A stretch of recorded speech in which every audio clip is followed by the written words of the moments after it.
Greetings and happy full moon. This is an eventful full moon. That's why I'm taking the time to screen this video and share some of the updates for the coming weeks. We have a powerful full moon that happens to exactly square the nodes, 13 mutable signs. I'm going to look at that. Then Mars is at the end of Sagittarius, and that's where all the action is, as Mars is about to square Saturn on December 8th. Then Mars moves into Capricorn, that 0-degree cardinal, and starts a whole other cycle of the Venus star point, Mars Sun conjunction. So let's unpack all this, beginning with a new article. I'm inviting you to check the Time Lords magazine. If you are able to screen the QR code, you'll get straight to the page. Otherwise, Google Time Lords Astrology, and you'll get to the Cosmic Intelligence Agency. So this article is a great exploration of the current Jupiter-Saturn square that's going to extend until 2027. So Jupiter is now trine Saturn. Jupiter is in Cancer, Saturn is in Pisces. But then they will both move into fire signs with Jupiter in Leo and Saturn in Aries. And that's going to happen July, August 2026, and then again 2027. So it's with us for 18 months between fire and water. And as we can see, among other things, whenever you have Saturn involved and then Jupiter involved, you have legal issues, role models. So there can be a rotation of leadership. But there are many questions about integrity, justice, law, and order. So a lot of controversies occur during Saturn Jupiter activations. Check it out, how it affects your chart, how it affects the world. And now to our full moon. Look at this. The moon is at 13 Gemini, the sun at 13 Sagittarius. It's on the fixed royal stars. There are 4 royal stars, and these two are exactly opposite one another. Aldebaran at 10 Gemini and Taurus at 10 Sagittarius. So the royal stars are directional, and they represent definitely activations on a leadership level. It goes very deep. I don't have time to get into it, but needless to say, kings are born and die on these royal stars activations. Now, to our more day-to-day existence and some of the lay people like us, this full moon in Sagittarius Gemini can bring news. It has to do with information. It has to do with international treaties. So on a personal level, it's a mix between where do I need to expand and how does that apply in a practical way as it squares the nodes in Virgo Pisces. So there can be a lot of employment questions. What am I really doing? How am I earning money? And how can I reach out, maybe gain new clients, maybe connect internationally, new projects with people overseas. So there can be new alliances, there can be new projects, there can be new releases, publications, announcements, and revelations. So this is very fertile. You know, when you have such a full moon on the nodes, important decisions are made. You meet important people in your life. Something is seeded, something is, coming to surface during this kind of bubbling energy. And of course, it can also lead to debates and arguments, especially with Mars being in Sagittarius and about to square Saturn, which is our next discussion here. Um, so happy full moon, first of all. I put here the image of the griffin, which is this animal that combines all the fixed stars, the lion, the eagle, the bull, and the human, because that's what the royal stars are about. They're a fusion of the four fixed signs.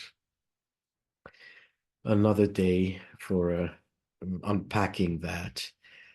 Now, if you want to launch something, if you want to announce something, if you want to make a decision, these coming days are definitely auspicious for that. But we'll also hear a lot of important turning points in the news because we're approaching with the full moon this tense square between Mars reaching 25 Sagittarius and Saturn 25 Pisces, then Neptune at 29 Pisces. So as you can see, excuse me, the square is already within orb, 22 to 25. So it's going to take between now, December 8 is the square to Saturn, and December 14 is the square to Neptune. So between now and then, we are in this important square. And as I list here some of the keywords, obviously Mars is defying, and then Saturn is authority. So it's about speaking up. Mars in Sagittarius, having to tell your truth, especially about a feeling of injustice when Saturn may be oppressing.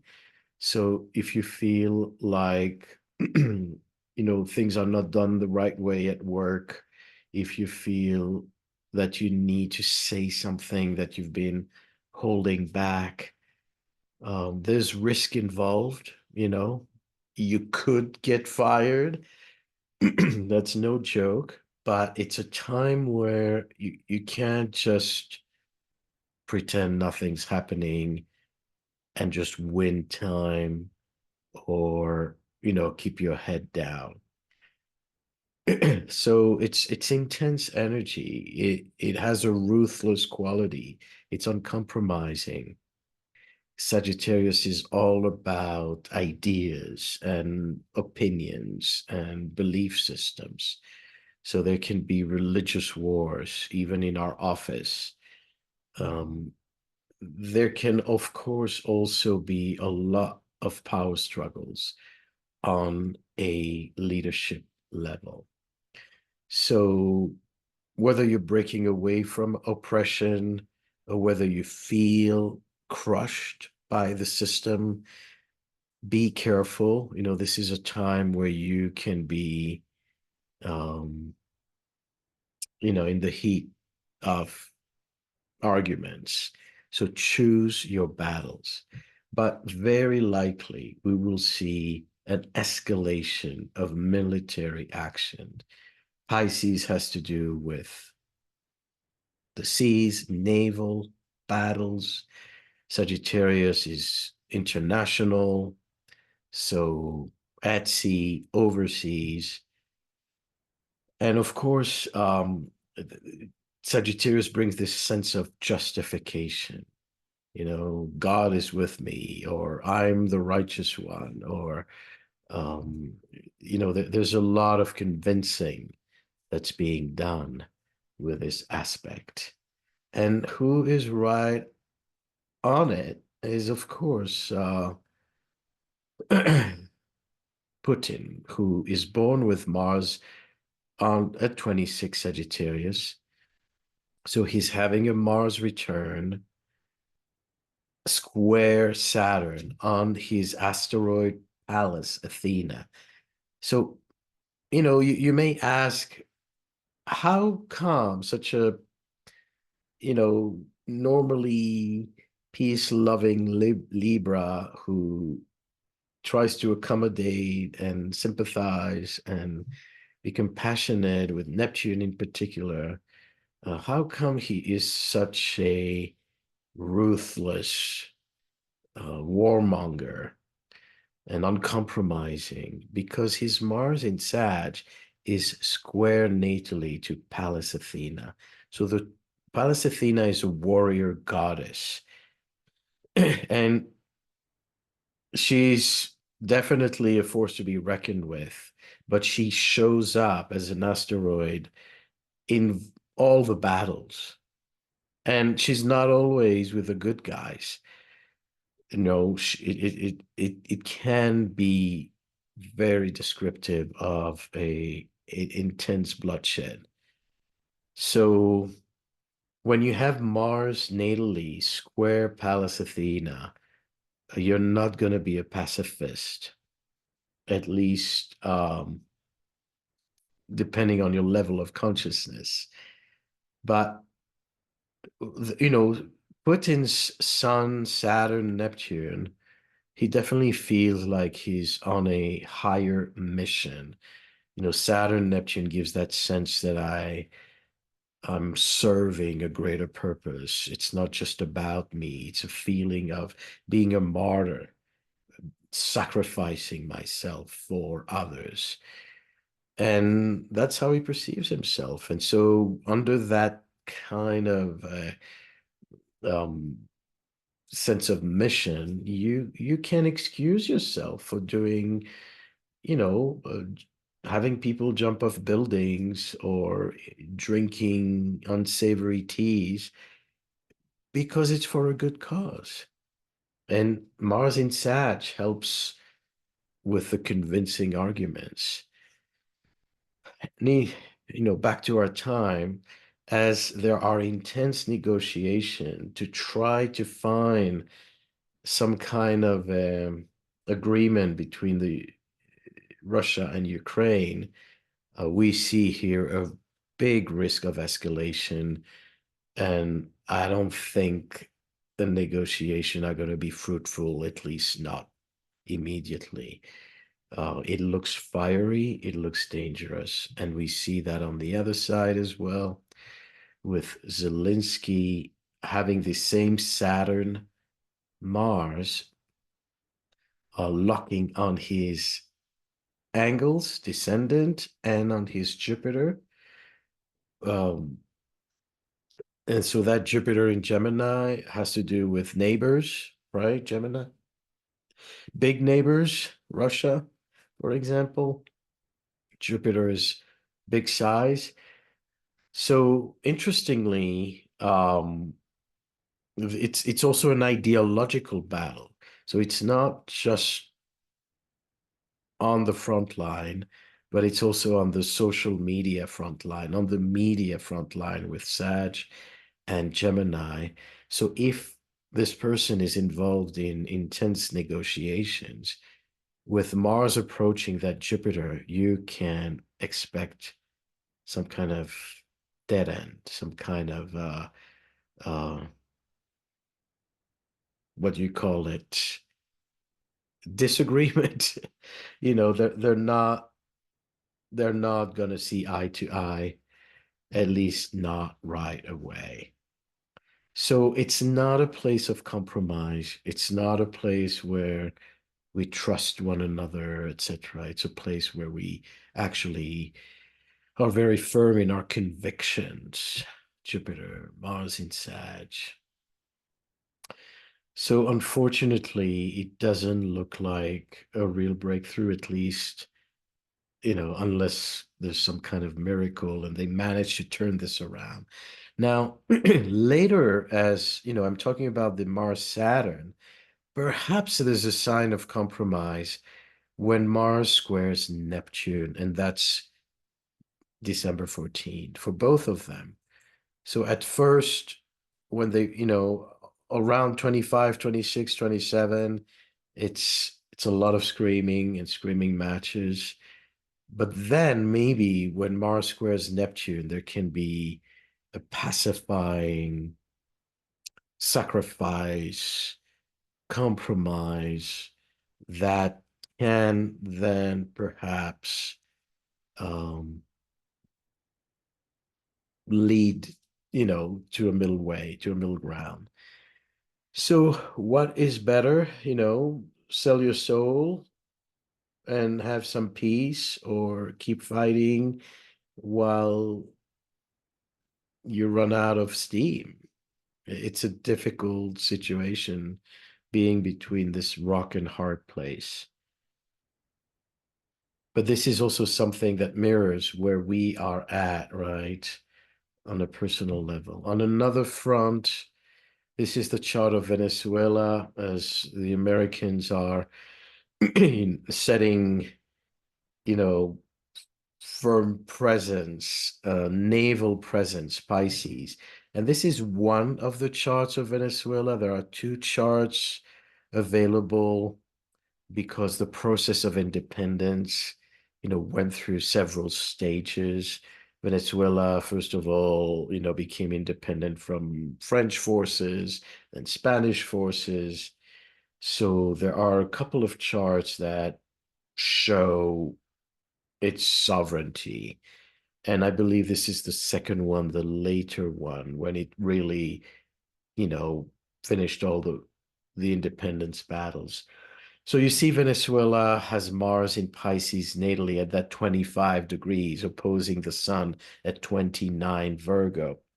So you see how vulnerable it feels now with the Saturn Neptune conjunction right on that Mars, and how the leader, the Sun, feels helpless.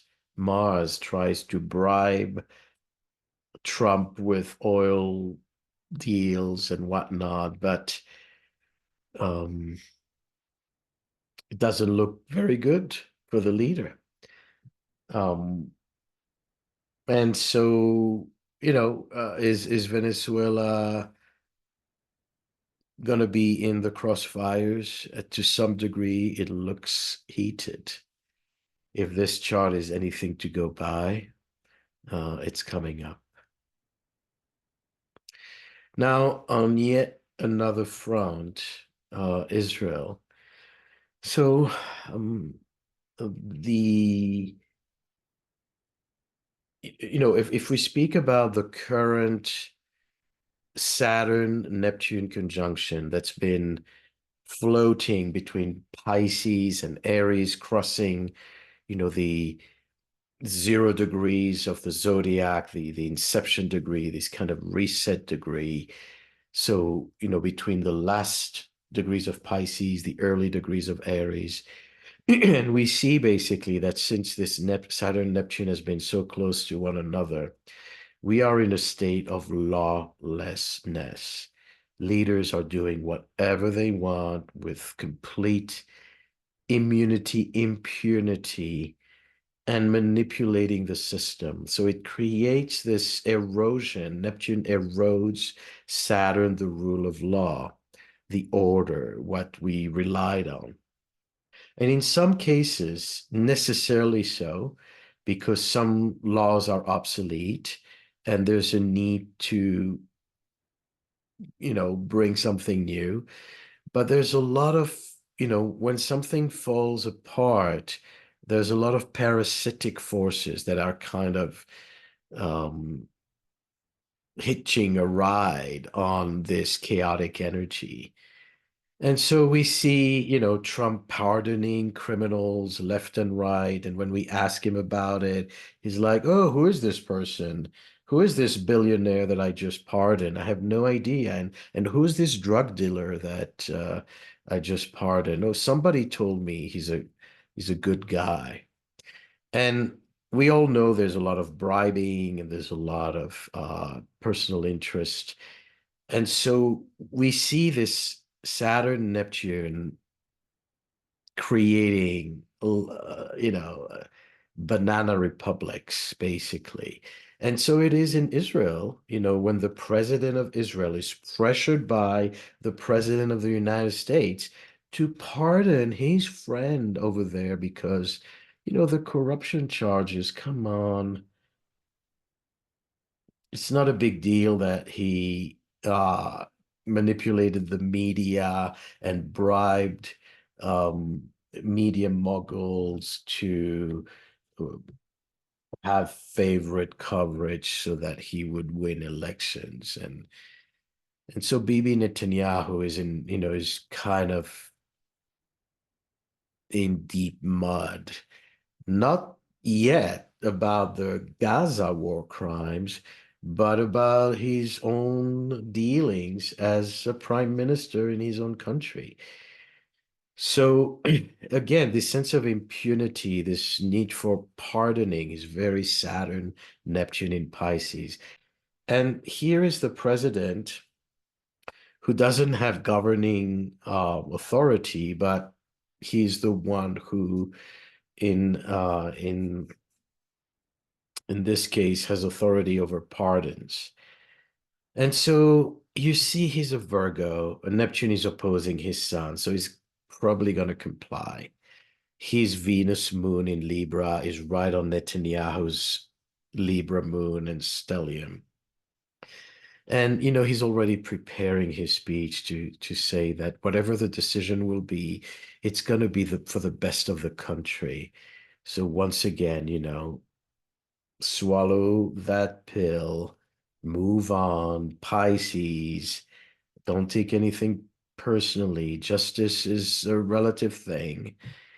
And you see that this Mars Saturn lands on his Jupiter and his sun in Virgo, just like the country Venezuela, 29 Virgo.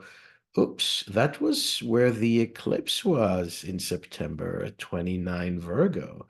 And here we see this degree repeating and being activated as Saturn, Neptune kind of iron it. So, whatever his decision will be, if he pardons, he's going to have the whole country want to lynch him. If he doesn't pardon, he's going to have Washington wanting to lynch him.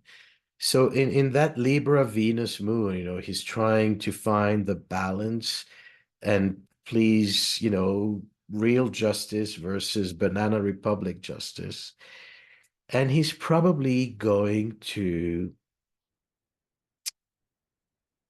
um, create a lot of tension and opposition because right after Mars is on his Jupiter, and it's probably when that's going to happen.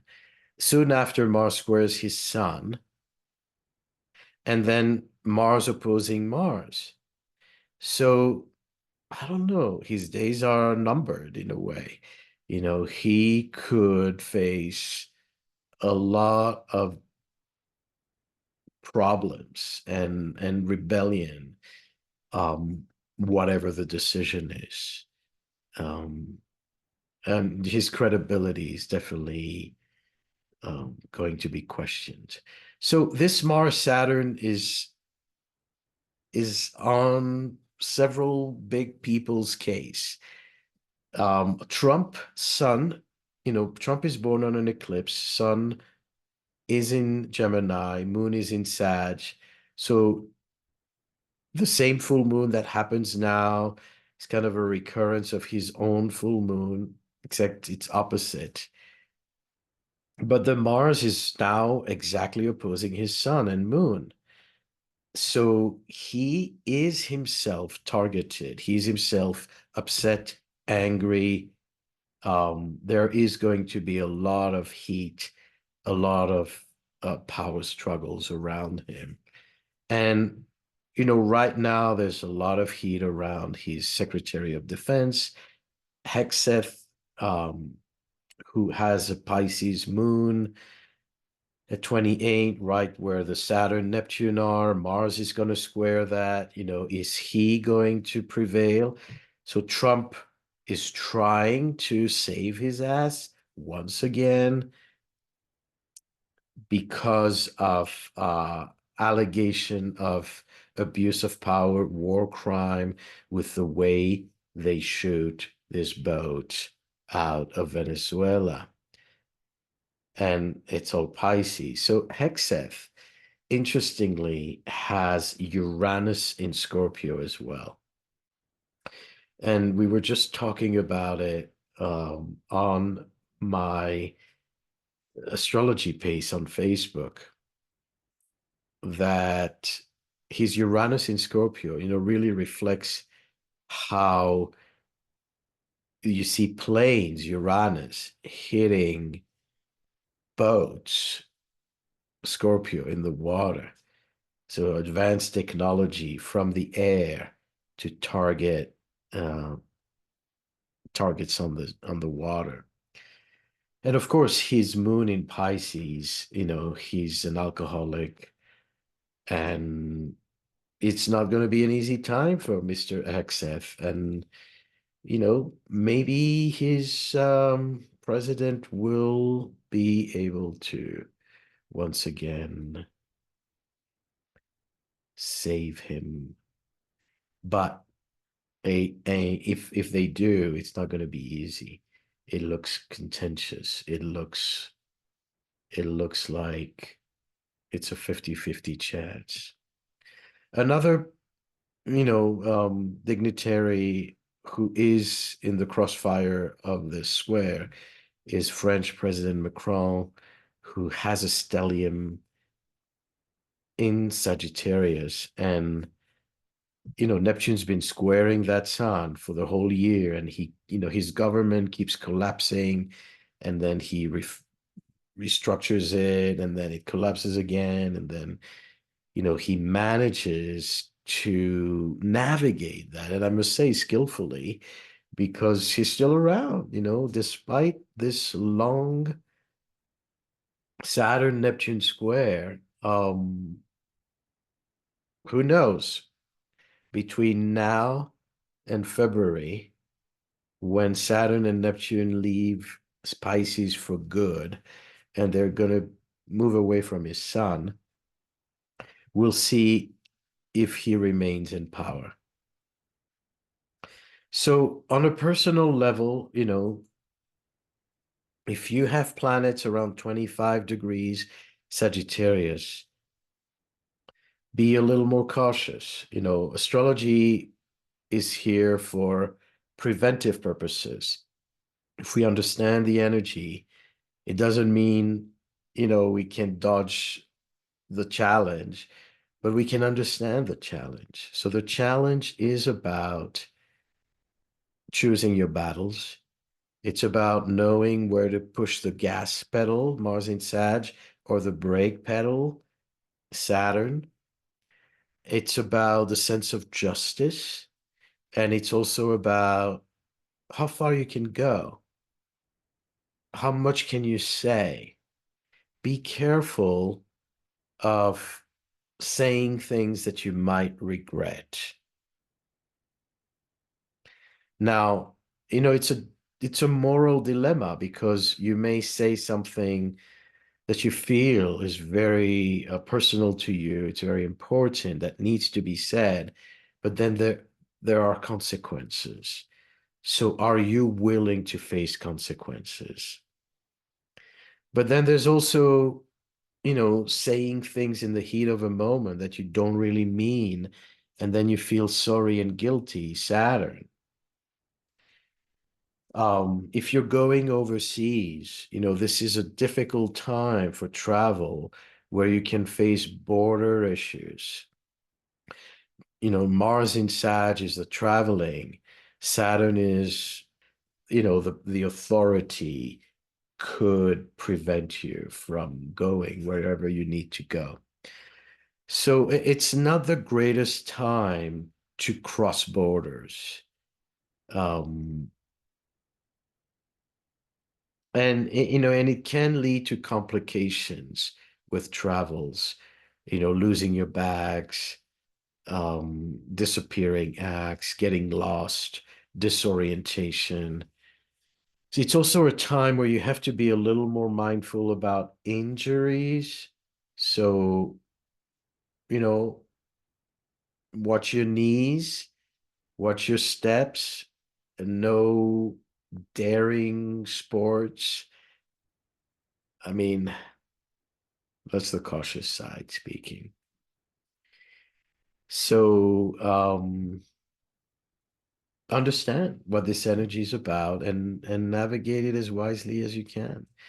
Now, December 15, Mars zoomed into zero Capricorn, and the zero cardinal signs are always eventful.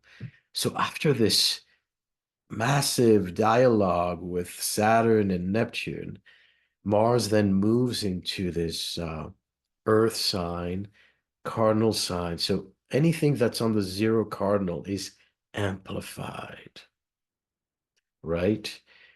So Mars becomes in the sign of Saturn after a Saturn square, still within orb.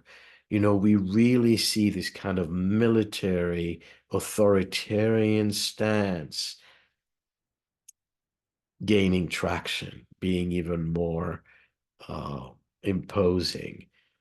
But at the same time, there's something positive that can come out of this Mars in Capricorn, and then the Sun will move in Capricorn, and then Venus, and that's where we can actually maybe restore some law and order, and have people be accountable and face consequences for lying, cheating, and manipulating, stealing, all these things that normally we consider sinful or just wrong.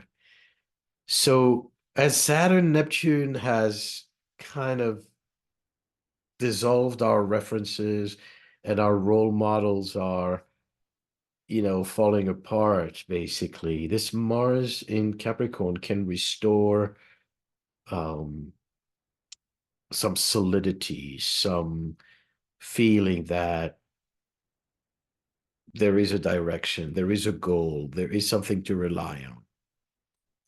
So let's hope for that. So Mars moving into Capricorn is both, potentially aggressive, authoritarian, but it can also show the ability to withstand, injustice, to be able to build a legal case, to be able to bring the right solid arguments in favor of the truth. And so this is something I talked about in the video today on 2026. So there's a video that's going to be soon public about the Venus star point in 2026. Venus star point is when the Sun and Venus meet. They meet every 9 months, and it creates a 5-pointed star pattern with each conjunction. So this coming one is going to be in Capricorn, and the unique thing about it, January 6th, if we speak about accountability, if we speak about bringing back a sense of order, that can also mean that a woman, Venus, is becoming a key player to bring back order, to bring back some sense of solidity, conviction, and strength. And we are then, in that second week of January, having a triple conjunction between Mars, Venus, and the Sun. So the Sun is sandwiched between the Mars-Venus conjunction. So that can lead to economic upheaval, treaties and wars, relationship resets. So watch the video, 2026 Astro Bites, and see where that lands in your chart. I'm also going to have a session with my Patreon supporters who contribute, a small amount monthly to support my work. So we're going to have, as a gift, a session about how this conjunction affects your chart on a personal level. So if you want to support my work and if you want to participate in some of these sessions, we have a few of them per year, among other perks. Please support the work through Patreon, and you'll get all the details of how to join. So I wish everyone all the best. These are challenging times. Mars, Saturn, and all these Capricorn energies, not easy, but we've been through similar things in the past, and there's always a lesson to learn.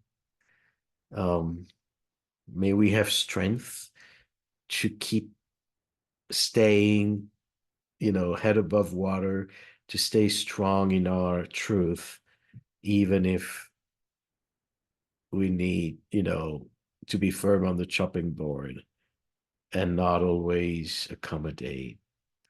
So I'm sure I'll be in touch, on YouTube sooner than later. In the meantime, enjoy, make the best, set your intention, burn your sage sticks, and make the best of this period of time. Thank you.